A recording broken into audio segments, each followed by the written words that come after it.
Fortunately, it's not either or, but it's and. They're certainly fun to drive and own. And also, in particular, over the last years, classic cars have developed into a serious asset class. To be a serious asset class, of course, you need some positive development in the value, which is in the case of classic cars between 15 and 20% if you look at the last 15 years. So that's a very positive trend, probably better than most of the portfolios that people have put together in the past based on shares and real estate.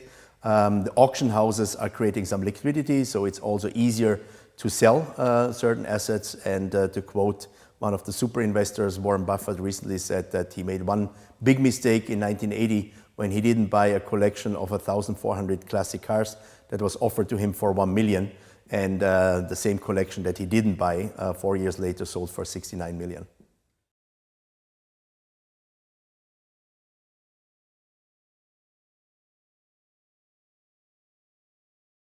Since classic cars are a relatively new sort of asset class, unfortunately the instruments to measure the performance is not very well developed. Partly true because also a car is not a commodity. So if you have a Ferrari, it could be a lot more worth if it's in good condition or in bad condition, or if it has some pedigree in terms of race successes or a famous owner. So it's not a homogeneous thing. It's more like a piece of art. But nevertheless, there are a few attempts now to bring some transparency in. Auction houses deliver a good indicator of what the prices are. And also Haggy has developed an index where you can track over time for quite a broad portfolio of cars what the value development is.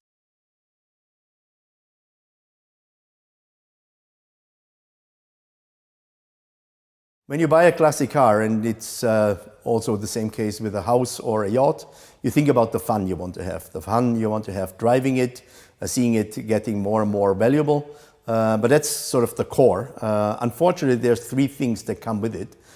One is buying and selling a car, and also, for that matter, passing it on to the next generation, which can get quite costly and or tax inefficient if not done well.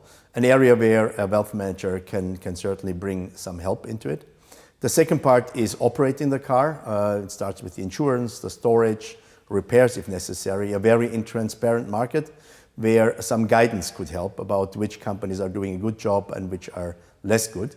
And the third area finally is the classical portfolio management. Looking at the value development of the cars, making sure that the value is maintained or increased by doing some renovation work, some documentation work, which is quite similar to the classic work of a wealth manager. And also there, I think a wealth manager could help a classic car owner quite substantially.